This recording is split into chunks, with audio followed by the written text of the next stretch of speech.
Especially ఇప్పుడు ఇందాక మీరు అంటున్నారు కాబట్టి విల్లాస్ అన్నారు కాబట్టి ఇది అడగాలి నేను. సో విల్లాస్ లో వీధి పోటు కూడా చాలా చోట్ల కనిపిస్తూ ఉంటుందండి. మనం ఇండివిజువల్ ఇల్లు కట్టుకుంటే సరే మీలాంటి వాళ్ళని పిలిపించి దాన్ని సార్ట్ అవుట్ చేస్తాం. విల్లాస్ లో కూడా చాలా చోట్ల వీధి పోటు వల్ల ఎఫెక్ట్ అవుతున్న వాళ్ళు చాలా మంది ఉంటారు. వీధి పోటు అన్నది చాలా గొప్ప దేవుడిచ్చినటువంటి గొప్ప వరం కూడా అండి.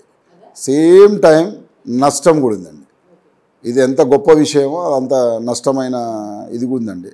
తూర్పు ఈశాన్యం పోటు అన్నది చాలామంది మంచిది అంటారు. కానీ ఈ పోటులో ఉన్న నష్టం చూసుకుంటాను.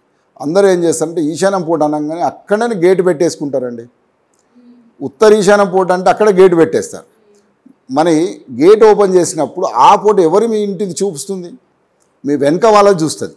అంటే అందరు చెప్తుంటారు నాకు పోటు ఉంది లాభం లేదన్నా మావాడు బాగున్నాడు పక్కవాడు బాగున్నాడు అంటాడు.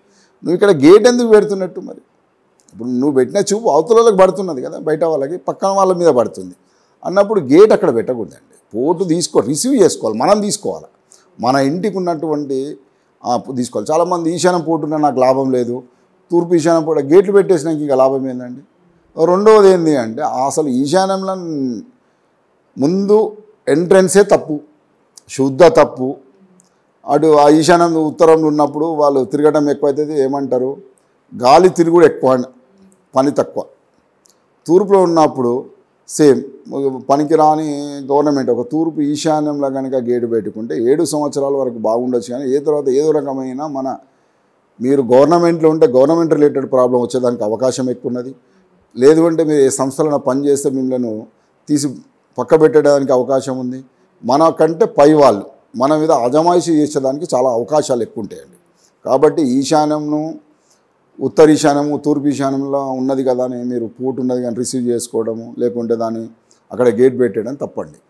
అదేవిధంగా దక్షిణం కూడా తీసుకోండి. దక్షిణం ఆగ్నేయం పోటు కూడా చాలా మంచిదండి. కానీ చాలా సింపుల్ పరిష్కారాలు చెప్తారు కదా. వీధి పోటుకి వినాయకుడిని పెట్టుకోండి అన్న, వినాయకుడి విగ్రహం పెట్టండి అని చెప్తా ఉంటారు చాలా చోట్ల. వినాయకుడు అన్ని జాగాలలో పెట్టడానికి లేదండి. నైరుతిలోనే వినాయకుడిని పెట్టాలి. లేకుంటే వాయువు ఇది చెప్పు. వీధి పోటు ఎక్కడ వీధి పోటు ఉన్నా ఎక్కడున్నా అన్నిటికీ మూలము అన్ని ఇబ్బందులకు ఆయనే కాబట్టి వినాయకుని పెట్టేసే అంటారు. వినాయకుని అన్ని జాగాలో పెట్టడానికి లేదండి. ఇప్పుడు ఆగ్నేయం ఉన్నది అమ్మవారు 100% కదండి. ఇప్పుడు ఆగ్నేయం ఉంది అమ్మవారు అధిపతి. ఇప్పుడు మీ ఆడవాళ్ళకి తీసుకోండి స్త్రీలు ఆగ్నేయం అంటే ఏంటండి? వంటిల్లే కదా. మరి అమ్మవారు అక్కడ ఉన్నారు కదా, అమ్మవారిని అక్కడ ప్రతి ఆగ్నేయం పోటు ఉన్నప్పుడు అమ్మవారు చూసుకుంటారు కదా. 5 అంటున్నాం, 5 అమ్మగారు చూసుకుంటారు కదా. అట్లా వాయుం తీసుకోండి, హనుమంతుడు అధిపతి, అక్కడ హనుమంతుని పెట్టండి. అట్లా నైరుతి తీసుకోండి, వినాయకుని పెట్టండి. ఈశాన్యం పెట్టి తీసుకోండి. ఈశాన్యం అసలు పెట్టాల్సిన అవసరం ఏముందండి? అసలు ఈశాన్యదేవో ఈశాన్యం పోటుకు అసలు వినాయకుని ఎందుకు పెడుతున్నారు? అది స్థలము తండ్రిది కదా.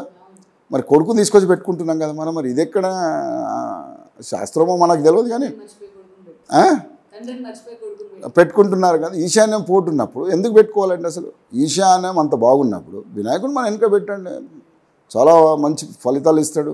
మీరు సంస్థలలో కూడా పెట్టుకోండి, ఎక్కడైనా ఆఫీస్లో అయినా సరే వినాయకుడు మన వెనుక పెట్టుకోండి, చాలా మంచి ఆయనే కదా ఆశీర్వాదిస్తూ ఉంటాడు. కానీ ఇప్పుడు సిటీలోకి వస్తే పర్టికులర్గా మనం హైదరాబాద్ తీసుకున్నాం, బెంగళూరు తీసుకున్నా, కంజెస్టెడ్గా పాపులేషన్ ఎక్కువైపోతున్న పరిస్థితుల్లో ఉన్న చిన్న చిన్న ప్లేస్లోనే విల్లాసో లేకపోతే మనం కొనుక్కున్న అపార్ట్మెంట్సో ఫ్లాట్సో చిన్న చిన్న కంజెస్టెడ్ ఏరియా ఇంత ఫ్లెక్సిబిలిటీగా విత్ ఇన్ ద స్పేస్లో ఎట్లా ప్లాన్ చేసుకుంటాం?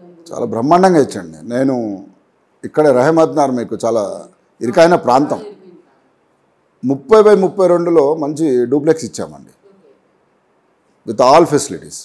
ఎంత స్థలం ఉందో దానికే క్యాలిక్యులేట్ చేస్తాం కదమ్మా. ఇప్పుడు ఇంత స్థలం ఉంటే దానికే క్యాలిక్యులేట్ ఎంత మనం అంటుంటారు కదా, ఎప్పుడు పెద్దవాళ్ళు అంటారు పిండి కొద్ది రొట్టె అంటుంటారు కదా. మన స్థలం ఎంత ఉందో అంతే మనము ఇవ్వగలుగుతాము, ఇస్తాము కూడా. మంచి రిజల్ట్స్ తీసుకుని ఉన్నారు చాలామంది ఉన్నారు.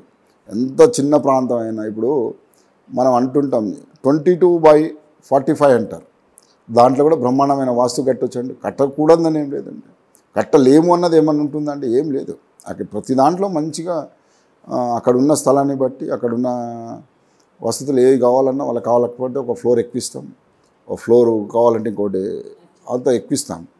కింద కావాల్సినట్టు పార్కింగ్ ఉంటుంది, చాలా బాగా వస్తుందండి. స్థలాల గురించి ఆలోచన చేయాల్సిన పనే లేదండి. అంటే ఇవాళ చూస్తే ఇటు చూసిన గేటెడ్ కమ్యూనిటీలే అందరు చాలా మంది వాటి వైపు ఫోకస్ కూడా పెడుతున్నారు, ఇంట్రెస్ట్ చూపిస్తున్నారు. సో సింగిల్ సెంట్రిక్గా లైఫ్ని లీడ్ చేసే విధానం కూడా బాగుంటుంది కాబట్టి. కానీ అక్కడ కూడా మరి మనం ఇందాక చెప్పుకున్న సౌత్ పార్ట్ ఎఫెక్ట్ కానీ ఇవన్నీ ఉండవా?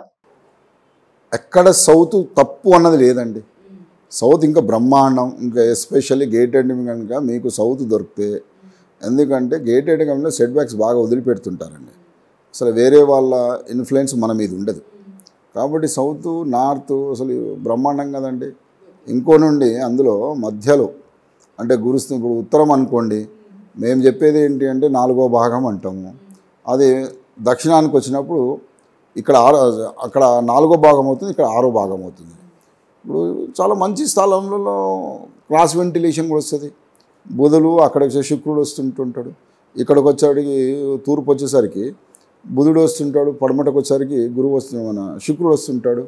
కాబట్టి బ్రహ్మాండమైన క్రాస్ వెంటిలేషన్ వేసుకోవచ్చు కదండి. పెట్టుకుండడం వల్ల వెంటిలేషన్ కూడా బాగుంటుంది, మీకు వసతులు బాగుంటాయి. ఇంకోటి, ఇంట్లో నుండి బయటికి వెళ్ళినప్పుడు ఉత్తరానికో